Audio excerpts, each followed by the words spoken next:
Hello everyone and welcome back to my channel. It's past the time of the month where I would normally do my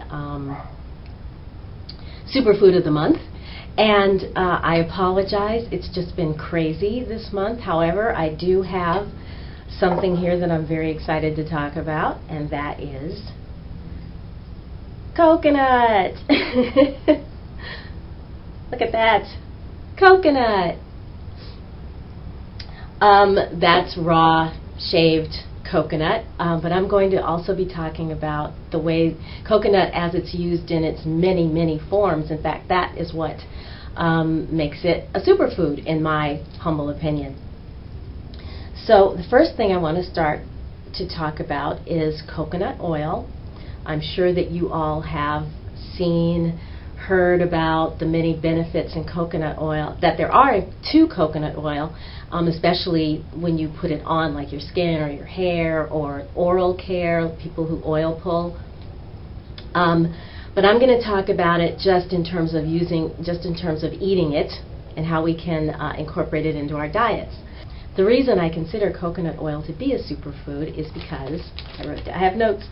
It's its fatty acid profile. It's 90% healthy saturated fat, which occurs mostly in the forms of what they call medium chain triglycerides. It also has polyphenols, mono and polyunsaturated fatty acids. It's quickly metabolized when you eat it, when it gets in the body, and it's used 100% as energy. Nothing is stored as fat. So it's great as an alternative to saturated fats like butter or meat fats that are stored in the adipose tissues of the body. Let's see, it has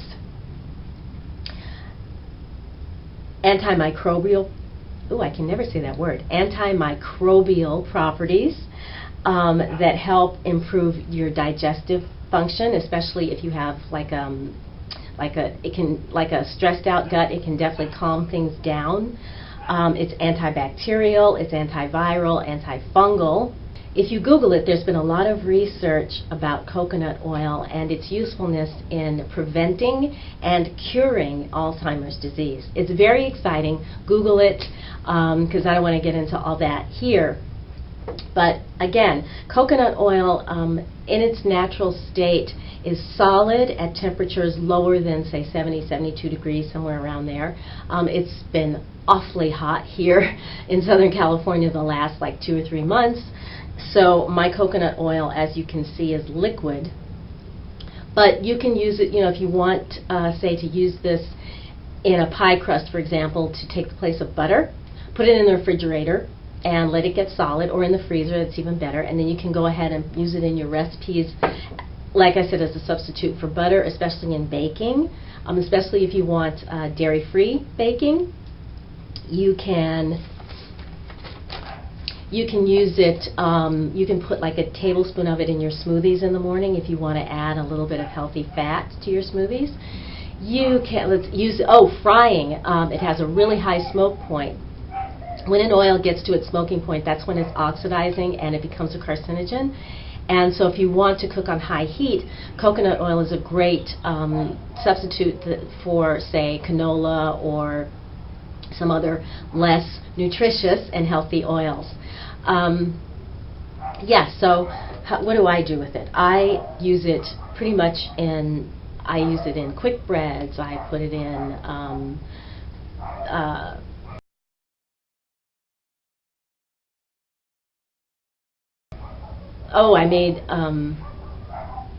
I use it in quick breads. I use it in dessert applications.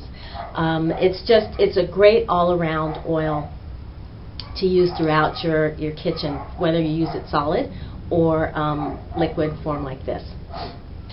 And one more thing about coconut oil. When you buy it in the store, this particular brand is organic and virgin.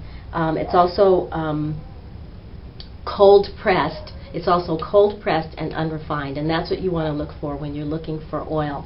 And a quick note about organic and coconuts. Recent tests have not found any traces of pesticides in coconut.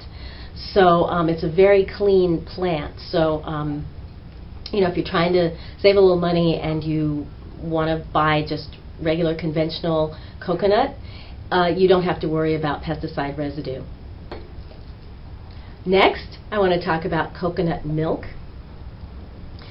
This particular brand is Sprouts, but there are some other really good brands on the market that come in cans like this.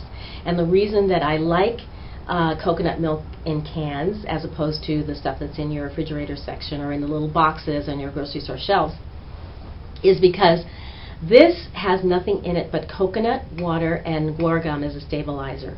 And that's it. It doesn't have any of the what you would normally find in like your boxed varieties, things like thickeners or preservatives, or even worse, enriched with vitamins that are either sourced from a GMO, or they use GMO corn oil in order to get the vitamins into the liquid concoction that they're making. So look for coconut milk without anything. I mean, I have seen boxes of stuff that have a list of ingredients as long as my arm, and you don't need that. You want to get coconut milk that is coconut, water, and guar gum. Additionally, you can also buy coconut cream, which if you buy your coconut milk and you take the lid off, you'll notice that there's a top layer of a thick cream. And so if you want to use it, you'll usually shake it up to mix it all together. Well, you can actually buy that coconut cream, and then you can add your own water to it to thin it down as you like. And that's usually nothing but just coconut, which is, and I can tell you, there is a company called Native Forest that sells coconut cream, and it sells canned coconuts in BPA-free cans, which is again something you might want to look for when you're using canned goods, is make sure your cans are BPA-free. There's another brand called Let's Do Organic, which also has BPA-free packaging. So how do I use coconut milk? I use coconut milk as a substitute for dairy on cereals, on your oatmeal, especially mixed with like chopped nuts, maybe some flaked coconut on top. Delicious. I use it in baking. I made curry the other night, chicken curry, that I used coconut milk in. So it doesn't have a strong flavor, so it's very adaptable to pretty much anything that you want to put it in, where you want something creamy and thick and has a really nice mouthfeel. So coconut milk is next. So give coconut milk a try. It's delicious. Next up, coconut water. This coconut water is when you separate out the meat and the milk, it's what's left. I'm sorry, when you separate out the meat and the cream, it's what's left behind. This particular brand, CO2, there's a lot of different brands that sell coconut water, and I'm not, suggesting that this is the only brand to get. It definitely check your store shelves. There's a lot of brands available. This particular brand is non-GMO verified. It says it's unsweetened, and it's 100% natural, and the ingredients are 100% natural coconut water. That's all that should be in your coconut water, is just coconut water. So why is this good to include into your diet? Coconut water has electrolytes. Usually that particular version is unsweetened, but coconut water has a natural sweetness to it, so it shouldn't have any added sugars in the variety that you purchase. It's super hydrating. It's got nutrients like calcium, magnesium, phosphorus, potassium, and sodium. 1 8-ounce glass of coconut water has about 294 milligrams of potassium, which is twice the amount in your average sports drink. And it comes in a package that has 1/5 of the amount of sugar. So it's really great if you've been sweating a lot. If it's hot, it's been really hot here, and I have been sweating. If you've been exercising a lot, it's a great way to get super hydration and those electrolytes that you sweat out of your body to get that back in. So also, you can Google coconut water for the many other different health benefits that it has. And again, there's a long list of health benefits for coconut water, as there is a long list of benefits for coconut oil.